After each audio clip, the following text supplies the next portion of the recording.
Disclaimer, ang kwentong ito ay hango sa mga karanasan at salaysay ng ating mga kababayan.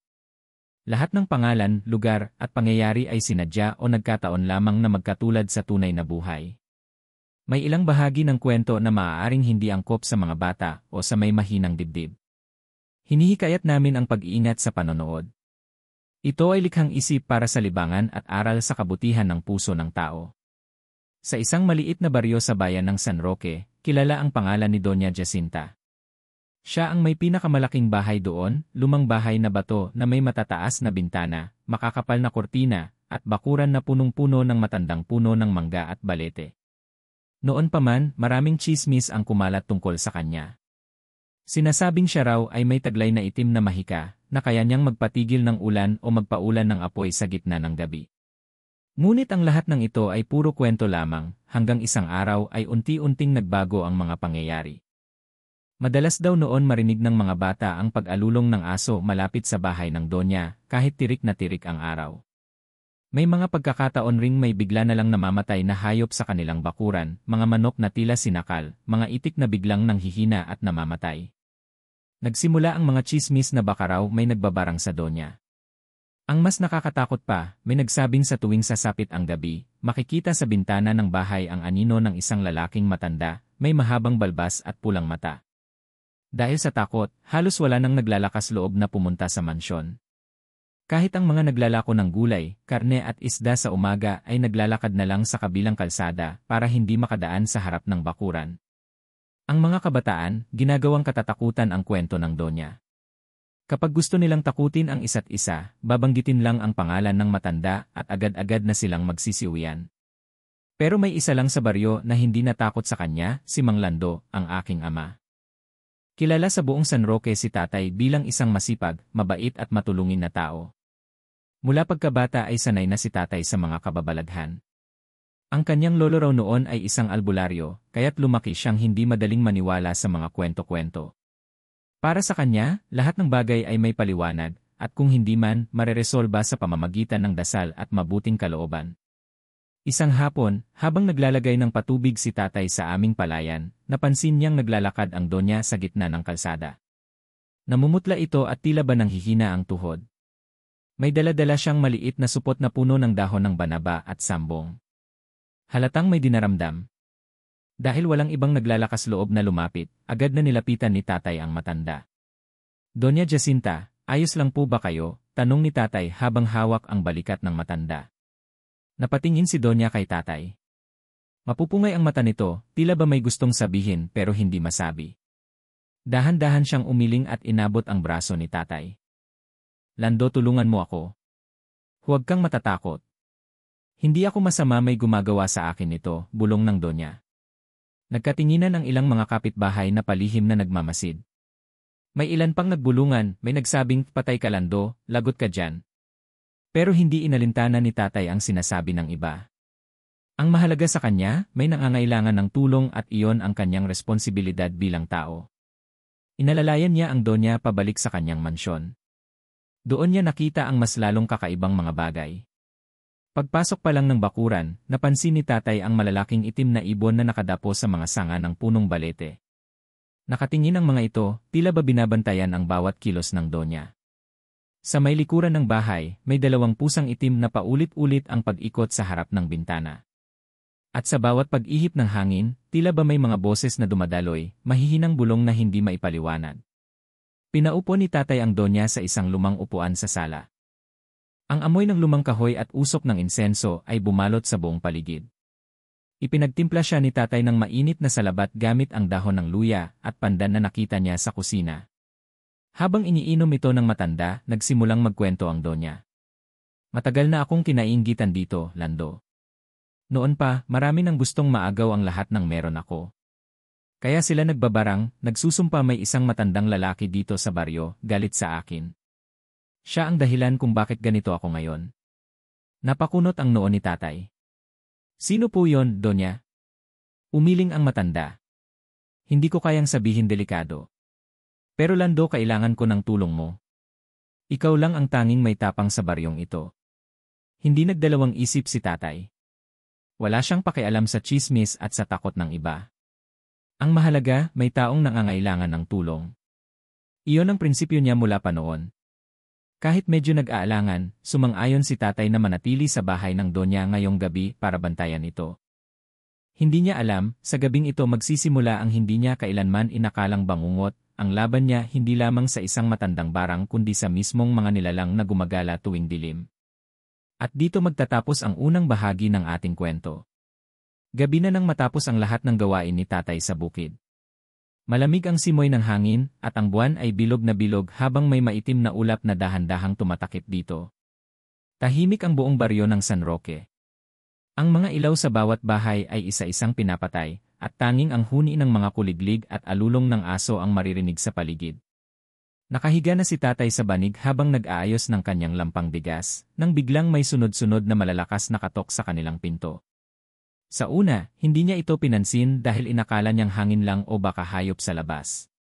Pero nang muling sumunod ang mas madiin at mabilis na pagkatok, napilitan siyang bumangon.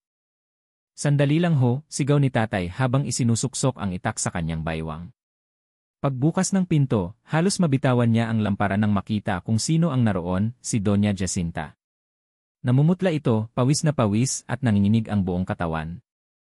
Ang mga mata nito ay tila puno ng luha, at ang kamay ay nanginginig habang pilit na humahawak sa pintuan. Lando, tulungan mo ako ngayon na, bulong ng Donya habang halos mapahandusay na sa kanilang harapan. Agad na inalalayan ni tatay ang matanda papasok sa kanilang bahay.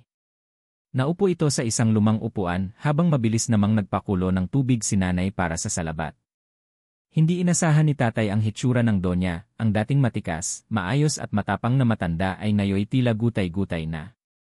Ano pong nangyari, Donya? Tanong ni tatay habang inaabot ang baso ng mainit na tubig. Dahan-dahan uminom ang matanda bago ito nagsalita. May sumusunod sa akin, Lando. Simula pa kagabi may lalaking matanda, puti ang buhok, mahaba ang kuko. Nakikita ko siya sa bintana ng bahay ko. Paulit-ulit niya akong tinatawag sa pangalan ko habang naglalakad sa paligid ng bakuran. Hindi ko na kaya pakiramdam ko ay may naglalagay ng sumpa sa akin, nanginginig na pahayag ng Donya. Hindi agad nagsalita si tatay. Hindi dahil sa takot kundi dahil iniisip niya kung paano niya matutulungan ang matanda.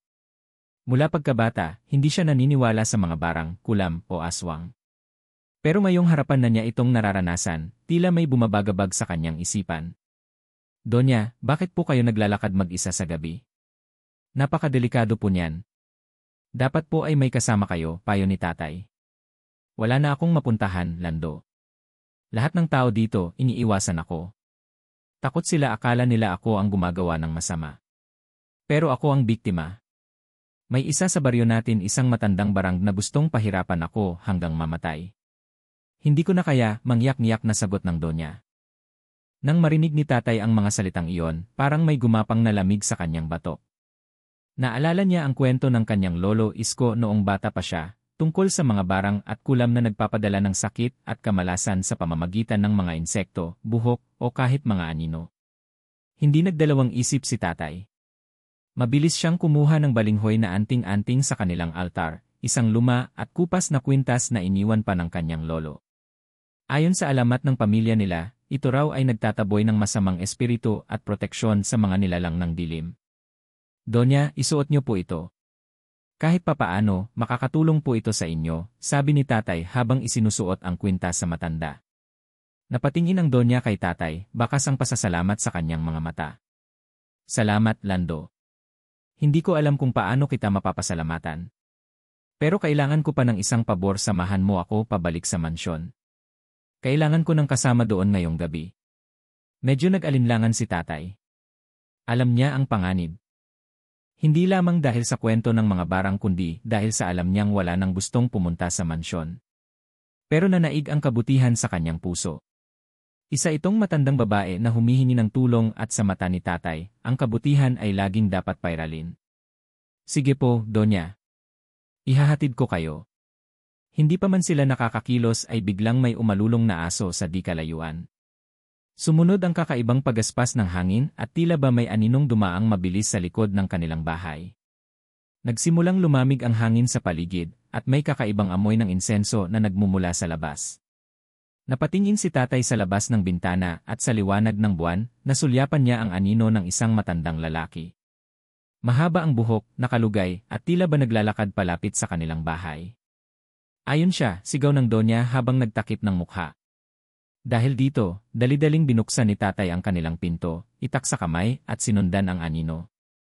Pero sa paglabas niya, bigla itong naglaho. Wala siyang nakita kundi ang mga dahong nililipad ng hangin. Pagbalik niya sa loob, nanginginig ang Donya. Hindi siya titigil, Lando. Hindi siya alis hanggat hindi ako natatapos. Kinilabutan si tatay. Ramdam niyang malalim na ang sumpa at hindi ito basta-basta matatapos sa gabing iyon. At sa kanyang pagpayag na samahan ang Donya, papasok siya sa isang mundo ng kababalaghan na hindi niya inakalang kailanman ay madadaanan niya. At dito nagtatapos ang part 2 ng ating kwento.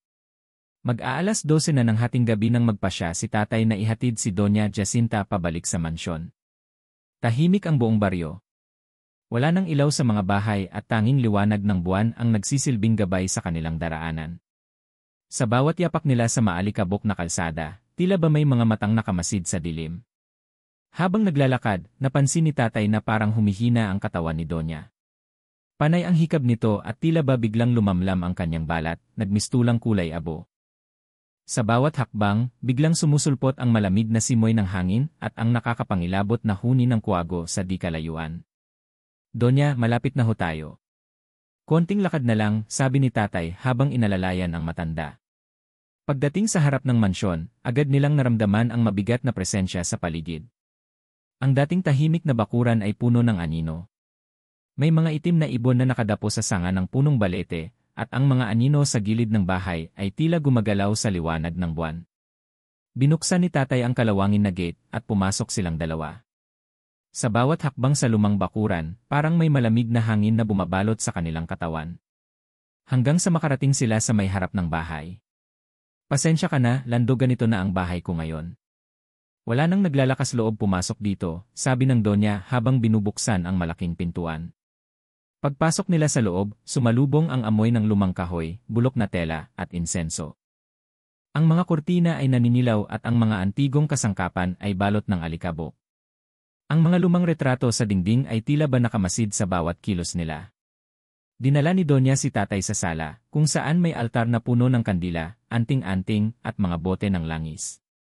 Sa gitna nito, may larawan ng isang matandang lalaki, maputi ang buhok, mahaba ang balbas, at tila ba galit ang tingin.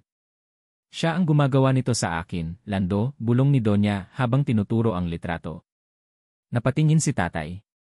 Hindi niya kilala ang lalaki pero ramdam niya ang kakaibang presensya sa paligid ng larawan.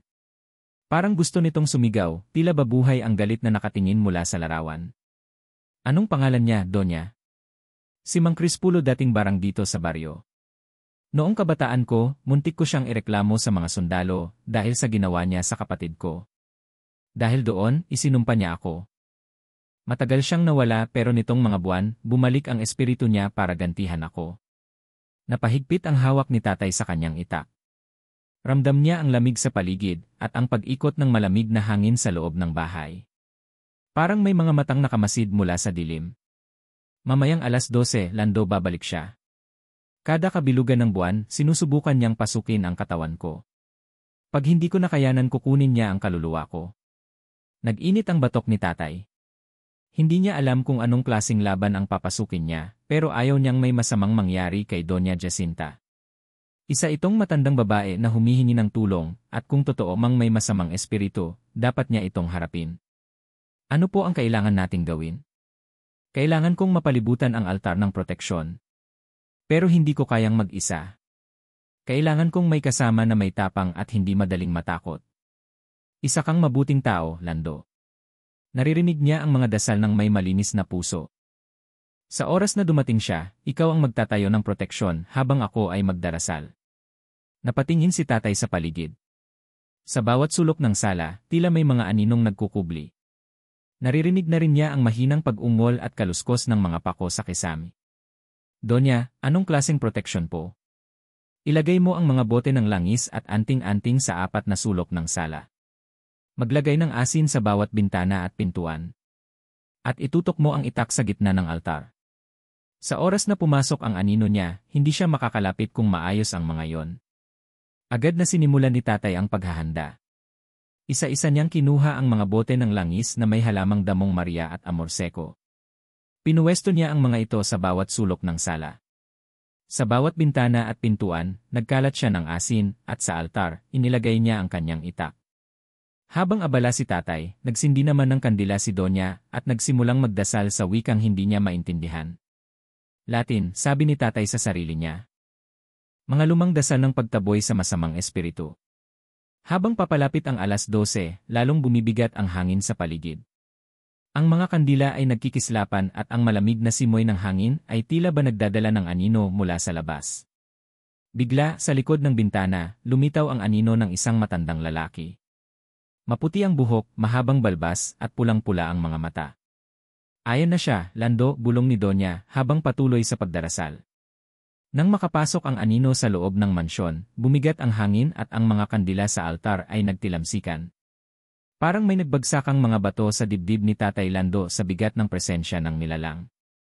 Dahan-dahan siyang lumapit sa altar, hawak ang itak, habang si Doña Jacinta ay walang tigil sa pagdarasal sa wikang Latin, pilit nilalabanan ang anino ng barang. Sa likod ng makakapal na kortina, gumapang ang malamig na hangin, at ang anino ng matandang si Mang Crispulo ay unti-unting naglalakad palapit. Kita ni tatay ang hugis nito, matandang payat, mahaba ang balbas at buhok, mapupulang mata at mahahabang kuko. Hindi siya naglalakad na normal, bagkus, parang dumudulas ito sa sahig, walang tunog, habang dahan-dahang lumalapit sa kanila. Taylando, huwag kang matitinag, sigaw ng Donya habang patuloy sa paglalagay ng langis sa altar. Nanginginig ang kamay ni tatay pero matibay ang kanyang loob. Iniikot niya ang asin sa paligid ng altar, inilalagay ito sa 4 na sulok ng kwarto gaya ng bilin ng Donya. Habang ginagawa niya ito, patuloy ang paglakad ng anino.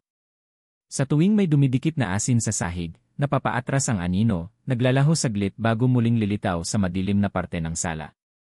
Napansin ni tatay na bawat pag-usad niya ng proteksyon, parang mas lalong nagagalit ang espiritu. Pumipihit ang mga larawan sa dingding, nagliliparan ang mga lumang kurtina, at tila ba may malakas na hangin na pilit winawalis ang mga kandila. Lando, sa bintana. Dali, sigaw ni Donya nang mapansin ang paglusot ng itim na usok sa may siwang. Agad siyang kumuha ng asin at binudburan ang paligid ng bintana. Nang tamaan ito ng asin, biglang nagsiklab ang usok, naglabas ng amoy na parang nasusunog na buhok, at muling naglaho ang anino. Ngunit sa di kalayuan, lumitaw ang tunay na anyo ni Mang Crispulo, isang matandang tila nilulumot na ang balat, pulang-pula ang mata, at may maitim na marka sa noo.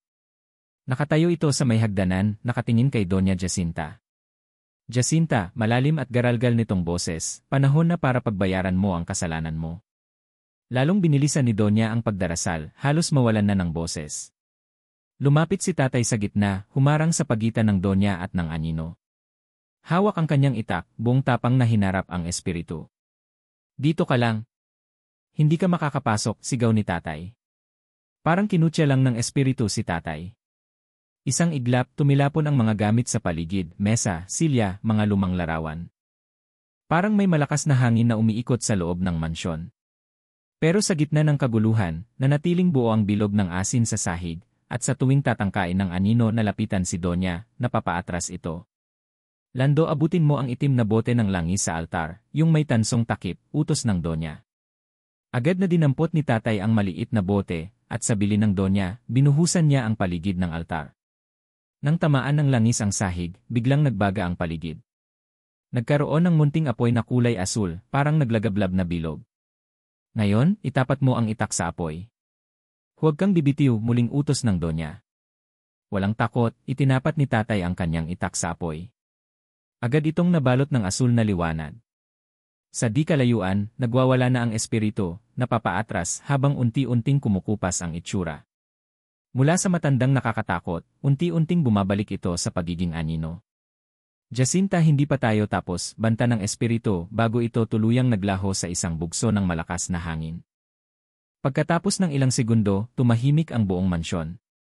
Ang mga kandila ay muling nagniningas, at ang amoy ng insenso ay nagbalik. Si Doña Jacinta ay napaupo sa pagod, basang-basa ng pawis. Nilapitan siya ni tatay, inalalayan at pinunasan ang noo. Ayos ka lang ho ba, Donya? Tanong ni tatay, habol ang hininga. Salamat, Lando, salamat at hindi mo ako iniwan. Pero tapos na ba ito? Hindi pa kailangan pa natin gawin ang huling seremonya sa bukas ng madaling araw bago sumikat ang araw. Kung hindi babalik siya at mas malakas pa. Napakunot ang noo ni tatay. Hindi niya akalaing aabot pa sila sa susunod na yugto. Akala niya natapos na ang laban. Ano pong kailangan natin gawin? May sinaunang libingan sa likod ng mansyon, doon natin kailangang sunugin ang larawan niya at ang kanyang lumang gamit. Doon natin siya kailangang itaboy habang may asul na apoy pa ang itak mo. Napatingin si tatay sa itak, nananatili pa ang kulay asul na apoy na bumabalot dito, tanda ng proteksyon at kapangyarihan. Magpahinga ka na muna, Lando. Sa pagsikat ng araw haharapin natin siya sa huling pagkakataon. Tahimik na tumango si tatay, ramdam ang bigat ng susunod na laban.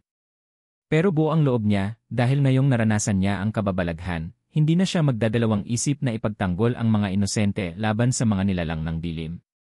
Madaling araw. Puti na ang kalangitan at unti-unti nang nagpapalit ang kulay ng gabi. Habang ang iba sa baryo ay nagsisimula ng gumising para maghanda ng pang-araw-araw na gawain, sina Tatay Lando at Doña Jacinta ay abala sa paghahanda para sa huling ritual. Matapos ang naranasan nilang pagsubok kagabi, ramdam pa rin ang bigat sa paligid ng mansyon. Kahit may liwanag na ng buwan at papasikat na ang araw, tila ba may manipis na ulap ng dilim na nakabalot sa buong bakuran. Ang mga sanga ng puno ng balete sa likod ng bahay ay unti-unting gumagalaw kahit walang hangin. Lando, kailangan natin bilisan. Hindi natin alam kung kailan siya muling babalik, mahina ngunit matatag na sabi ng Donya, habang hawak ang lumang larawan ni Mang Crispulo at isang maliit na kahon na puno ng lumang anting-anting at buto ng hayop. Bitbit ni tatay ang itak na hanggang ngayon ay nananatiling may asul na liwanag. Sa bawat hakbang niya sa damuhan patungo sa likod ng mansyon, parang may malamig na kamay na humahaplos sa kanyang batok. Tiningnan niya ang paligid, tahimik, ngunit tila may mga matang nakamasid. Pagdating sa likod ng mansyon, humarap sila sa isang matandang sementeryo. Mabababa at kupas na ang mga nicho. Ang ilan ay tila nilulumot na, at ang iba naman ay halos wala ng pangalan. Sa gitnang bahagi nito, may isang malaking puntod na napapalibutan ng mga itim na bato at may ukit na, Crispulo Salazar, barang ng dilim, ayan ang pinaglibingan sa kanya. Pero kahit namatay na ang katawan niya, nanatili ang kaluluwa niya sa dilim, paliwanag ni Doña Jacinta. Anong gagawin natin dito, Doña? Ilagay mo ang larawan at ang mga anting-anting sa gitna ng puntod. Bubuhusan ko ng langis, tapos pagsasabayin natin ang pagdasal habang sinusunog mo ang larawan gamit ang asul na apoy ng itak mo. Lumapit si tatay sa puntod, inilagay ang larawan at ang kahon. Agad na binuhusan ito ng Donya ng itim na langis na may halong durog na dahon ng amorseko at pinaghalong ugat ng makabuhay. Pagkatapos, kinuha ni Doña Jacinta ang kanyang lumang rosaryo na may itim na krus at nagsimula ng bumigkas ng dasal. Muli, hindi ito pangkaraniwang dasal. Puro Latin at mga sinaunang katagang nagmumula pa sa mga lumang albularyo ng kanilang angkan. Sa pagbigkas ng unang linya ng dasal, nagsimulang umihip ang malamig na hangin. Ang mga damo ay biglang naglaylay at ang mga ibon na nasa puno ay nagliparan palayo. Lando, ngayon na, sigaw ng Donya. Itinaas ni tatay ang itak na may asul na apoy at itinapat sa larawan. Nang sumiklab ang apoy, nagbugso ng itim na usok mula sa puntod. Kasabay ng sigaw na parang halinghing ng matanda, Jacinta. Sa isang iglap mula sa usok, lumitaw ang anino ni Mang Crispulo. Mas malaki, mas nakakatakot, halos abot na sa taas ng punong balete ang anyo nito. Ang mga mata nito ay pulang-pula at ang bibig ay nakanganga na parang hayok na hayok sa kaluluwa. Hindi nagpatinag si tatay. Hinarap niya ang anino, itinapat ang itak na naglalagablab. Sa bawat paglapit ng anino, tila ba nasasaktan ito sa asul na apoy. Hindi mo na kami maluloko, Mang Crispulo, sigaw ni tatay. Lumapit si Donya sa likod ni tatay, patuloy ang pagdarasal habang iniikot ang asin sa paligid ng puntod. Sa bawat ikot ng asin, lumiit ang anino, bumabagal ang kilos. Jacinta, babalikan kita, huling sigaw ng espiritu. Sa huling sandali, inilapit ni tatay ang itak sa larawan at kahon. Sumiklab ang mas matinding apoy, kulay bughaw at kahel na parang apoy sa alkitran. Lumingon ang anino, sinubukang lumayo ngunit napalibutan na ito ng apoy. Isang malakas na sigaw ang umalingaw sa buong sementeryo. Ang apoy ay lumobo at tinupok ang anino hanggang sa naglaho ito sa hangin. Naglakad palapit si Donya sa puntod, lumuhod at nagpasalamat sa Panginoon. Salamat at tapos na ang sumpa. Tahimik si tatay habang nakatingin sa itak niyang unti-unti nang nawawala ang asul na liwanag. Pakiramdam niya, isang mabigat na pader ang nawala sa paligid. Ang mga ibon ay nagsimulang bumalik, ang hangin ay naging banayad, at ang sinag ng araw ay unti-unting tumagos sa mga sanga. Nagawa natin, Lando, salamat, sabi ni Donya habang inabot ang kamay ni tatay. Ngunit bago sila umalis, napansin ni tatay ang isang luma at basag na lapida sa di kalayuan. May nakasulat, Amelia Salazar, anak ng barang nagtataka si tatay. Donya, sino si Amelia? Napatingin si Donya, biglang namutla. Siya ang anak ni Mang Crispulo at hindi ko alam na baka buhay pa ang kanyang kaluluwa. Dito nagkaalaman na hindi pa pala tapos ang lahat. Pagkatapos ng matinding labanan sa puntod ni Mang Crispulo, akala ni Tatay Lando at Doña Jacinta ay tapos na ang sumpa. Ngunit nang mabasa nila ang pangalan ni Amelia Salazar sa isang luma at basag na lapida, biglang bumalik ang bigat ng hangin at ang malamig na dampi ng gabi. Donya, ibig sabihin may isa pang kaluluwa? Tanong ni tatay habang iniikot ang kanyang tingin sa paligid. Walang imik si Doña Jacinta. Tila ba may biglang nanumbalik na alaala sa kanya? Humawak siya sa dibdib at halos mapaluhod. Lando, si Amelia, anak siya ni Crispulo. Noon, siya ang pinakamalapit kong kaibigan. Pero nang matuklasan kong nagmana siya sa ama niyang barang, tinulungan ko ang mga albularyo noon para siya'y itaboy at ipailalim sa orasyon. Hindi ko alam na hindi pala siya tuluyang nawala. Nagdidilim na naman ang paligid ng sementeryo. Ang mga sanga ng puno ay tila ba gumagapang pababa, at ang mga ibon ay muling nagliparan palayo. Biglang umihip ang malamig na hangin. May amoy ng nasusunog na halaman at bulok na kahoy. Sa di kalayuan, sa may madilim na parte ng bakuran, isang munting boses ng babae ang nagwika, Jacinta, nagbalik ako, napalingon si tatay at Doña Jacinta. Mula sa likod ng punong balete, isang hugis ng babae ang unti-unting sumusulpot. Mahaba ang buhok, maputlang-maputla ang balat, at namumula ang mga mata. Nakasuot ito ng lumang barotsaya, ngunit halos butas-butas na at tila naagnas. Amelia, nanginginig na bulong ni Doña Jacinta. Lumapit ang nilalang na si Amelia. Sa bawat hakbang nito, natutuyo ang damo at nagiging abo. Ang mga puno sa paligid ay unti-unting nalalanta. Matagal kitang hinintay, Jacinta. Akala mo, natapos mo na kami pero habang buhay kang susundan ng sumpa ng lahi namin. Hindi na nag-aksaya ng oras si tatay. Itinaas niya ang kanyang itak na halos wala ng asul na apoy, ngunit sa sandaling iyon, bigla itong kumislap. Napuno ng liwanag ang paligid at ang nilalang na si Amelia ay napaatras. Hindi mo kami matatakot, sigaw ni tatay. Ngunit mumiti lamang si Amelia. Kayong dalawa lang. Sa tingin niyo kaya niyong harapin ang buong lahi namin. Sa isang iglap mula sa lupa, lumitaw ang maiitim na usok. Unti-unting nagsilabasan ang mga nilalang, mga multo, anino, at barang na inipon ni Mang Crispulo noon. Isa-isang lumitaw sa paligid ni tatay at Doña Jacinta. Napalibutan sila ng mga anyo ng mga matanda at batang may matang pulang-pula at balat na parang nabubulok. Mukhang hindi na tayo makakaalis dito ng buhay, Donya, sabi ni tatay habang naghahanda sa pakikipaglaban. Ngunit bigla siyang nilapitan ni Doña Jacinta at binigyan siya ng isang maliit na garapon na may puting likido. Lando, ito ang huling langis ng buhay. Ipaghalo mo sa apoy ng itak mo. Kapag natupok ang punong balete, mawawala ang kapangyarihan ni Amelia at ng mga espiritu. Paano natin mapapalayab ang punong yan? Napapalibutan tayo. Kaya mo yan, Lando, ikaw ang naging tagapagligtas ko, at ikaw ang tinakdang magtapos ng sumpa sa angkan namin. Biglang nagliwanag ang buong paligid. Mula sa kawalan, parang may liwanag na bumalot kay tatay. Napuno ng liwanag ang kanyang katawan, at unti-unting bumalik ang asul na apoy sa kanyang itak. Sa di kalayuan, napatigil ang mga nilalang. Nag-atrasan, nanginginig. Anong klaseng liwanag yan? Sigaw ni Amelia, naggangalit ang mga mata. Hindi na nag-aksaya ng sandali si tatay. Binuksan ang garapon, ibinuhos ang langis sa itak, at lumapit sa punong balete. Sa bawat hakbang niya, naglaho ang mga anino sa paligid. Napapaatras si Amelia at ang mga multo. Hindi kayo mananalo sa liwanag ng kabutihan, sigaw ni tatay. Isang malakas na saksak sa puno ang ginawa niya gamit ang itak na naglalagablab sa bughaw na apoy. Agad na nagliyab ang buong puno ng balete, at ang apoy ay tila ba may sariling buhay, naglakad, bumalot sa mga nilalang at unti-unting nilamon ang mga ito. Hindi ito matatapos. Jacinta, huling sigaw ni Amelia habang natutupok sa apoy. Kasabay ng pagliyab ng puno, naglaho ang lahat ng kababalaghan. Nawala ang mabigat na hangin, nagliwanag ang paligid, at unti-unting bumalik ang normal na anyo ng sementeryo. Napaupo si tatay sa pagod, hawak ang itak na ngayon ay isa na lamang normal na bakal. Lumapit si Doña Jacinta, pilit pinipigil ang luha. Salamat, Lando. Tapos na ang sumpa sa wakas, malaya na ang angkan namin.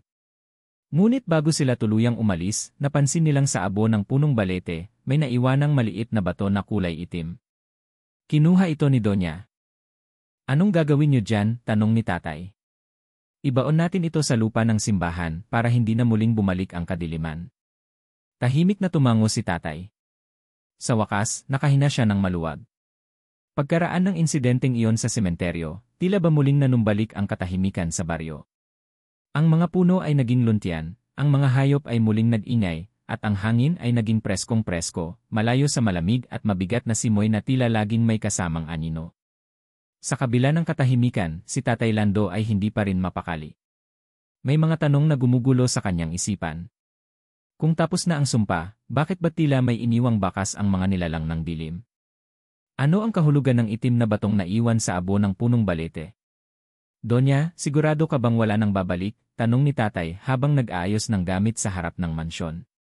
Hindi ko masasabi, Lando, ang ganitong uri ng kasamaan, laging may binhi sa kung saan. Kahit ilang ulit mong sunugin ang punong iyon, habang may nagdadala ng galit at inggit sa puso, may aswang at barang na patuloy na babalik, sagot ni Doña Jacinta habang nilalagay ang itim na bato sa isang sisidlang pilak na may ukit ng dasal. Anong balak mo dyan? Dadalahin natin sa simbahan bukas ng umaga. Ibaon natin sa lupa ng altar, at ilagay sa ilalim ng bendisyong dasal para tuluyang mawala ang anino ng barang sa lugar na to, ngunit bago pa man nila maisakatuparan iyon, may dumating na bisita. Isang matandang pari na mahigit 80 taon na, si Padre Julio, ang dating albularyo ng baryo bago ito nagpari. Siya ang tanging nakakaalam ng sinaunang kasaysayan ng pamilya Salazar. Padre, salamat at dumating kayo, sabi ni Doña Jacinta habang isinilid ang itim na bato sa supot. Lando, Jacinta, dapat ninyong malaman ang totoo, bulalas ni Padre Julio habang hawak ang isang lumang aklat na puno ng alikabok. Binuksan ng pari ang aklat sa gitnang pahina. May guhit doon ng isang itim na batong hugis puso, kaparehong-kapareho ng nakuha nila sa punong balete. Iyan ang tinatawag na pusong itim. Isa yan sa mga pinakamakapangyarihang gamit ng mga barang at aswang noon. Kaya nitong itago ang kaluluwa ng isang nilalang at isalin sa sinumang hahawak dito. Kung hindi natin ito agad sirain o ibaon sa lupa ng simbahan, muling makakabalik ang espiritu ng huling may-ari nito, paliwanag ni Padre Julio. Napahigpit ang hawak ni tatay sa itak niyang isinabit sa gilid ng mesa. Ibig sabihin, hindi pa tapos, tanong niya. Umiling ang pari. Ang kaluluwa ni Amelia, kahit natupok ang kanyang katawan at anyo, nanatili sa batong yan. Hindi natin pwedeng hayaang manatili yan dito sa baryo. Paano natin sisiguraduhin na tuluyan na siyang mawawala? Tanong ni Doña Jacinta. Mamayang hating gabi, dadalhin natin ito sa simbahan. Magkakaroon tayo ng huling ritual sa ilalim ng altar. Isasama natin ang huling mga dasal ng 7 matandang albularyo, at doon natin tuluyang itatapon sa apoy ng bendisyon ang pusong itim.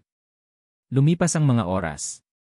Habang nagtatakip silim, sinimulan na ni Doña Jacinta ang paghahanda ng mga orasyon, asin, langis ng buhay, at puting kandila. Si Tatay Lando na may inihanda ang itak at ang mga kagamitan. Si Padre Julio ay nagdasal ng sunod-sunod na panalangin sa loob ng mansyon.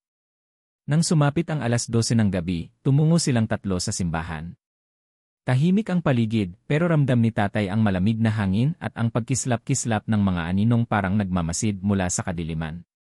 Bilis, Lando, ilagay mo sa gitna ng altar, utos ni Padre Julio. Itinapat ni tatay ang pusong itim sa luma at basag na altar. Sa paligid, sinindihan ang 7 puting kandila, bawat isa'y may ukit na dasal sa Latin.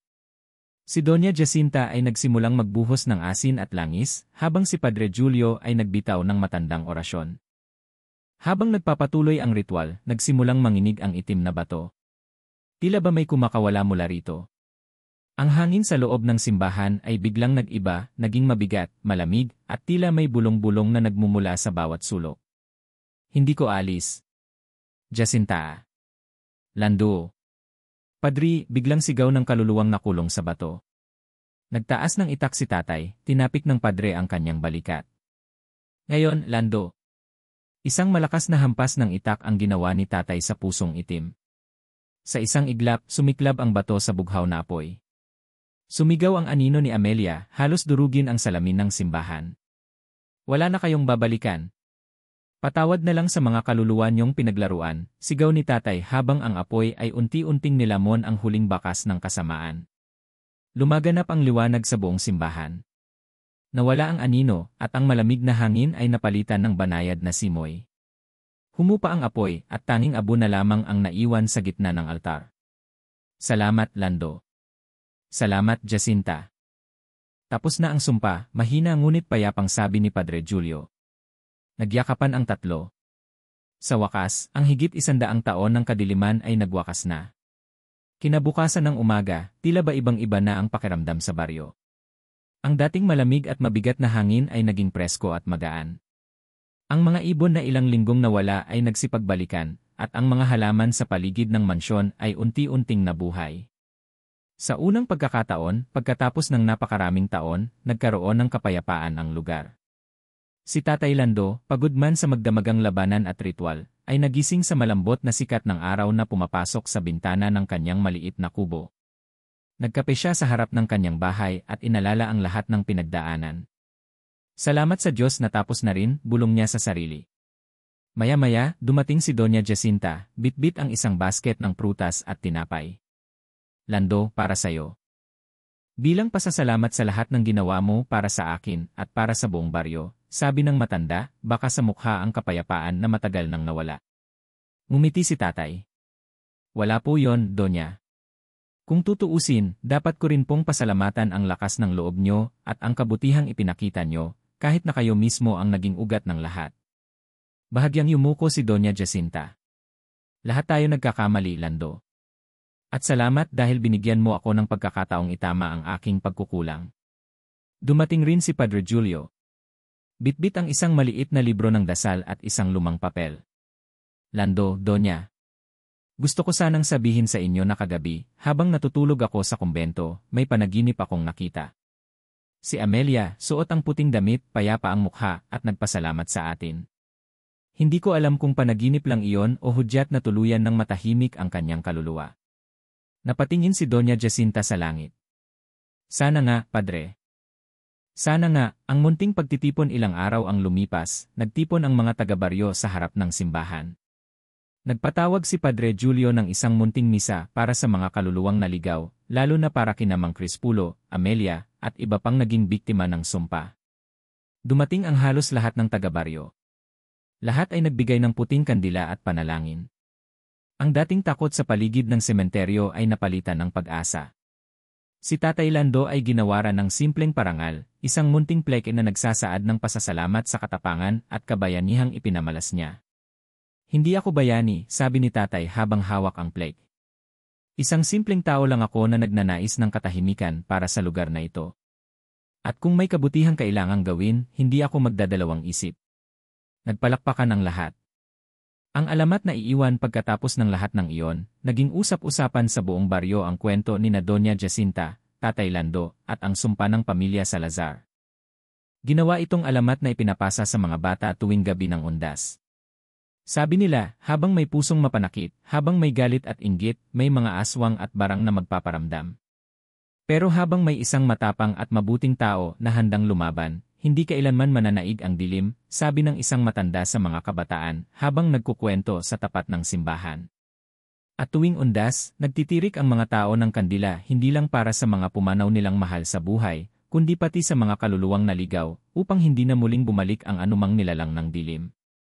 Ang pagsisimula ng panibagong buhay nagdesisyon si Doña Jacinta na ipamana ang mansyon sa simbahan. Ginawa itong bahay ampunan para sa mga batang ulila at kapuspalad.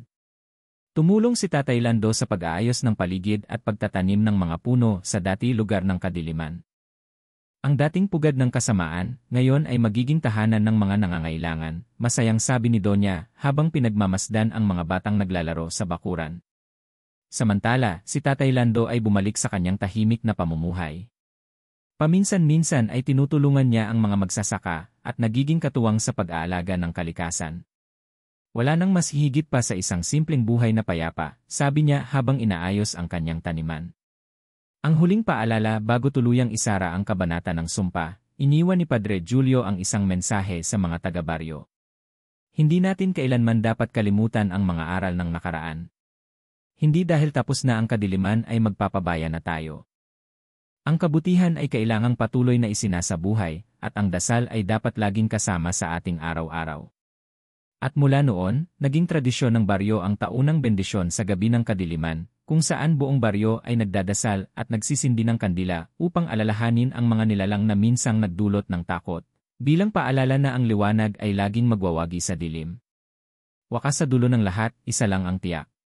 Hindi kayang talunin ng anumang sumpa ang tibay ng puso ng mga taong marunong magpatawad, lumaban, at magdasal. Ito ang kwento ni Tatay Lando, ng Donyang tinubos ng sariling kamalian, at ng isang baryong muling nagising sa liwanag. Wakas. Tapos na ang buong 30 minutong Tagalog horror true story mo.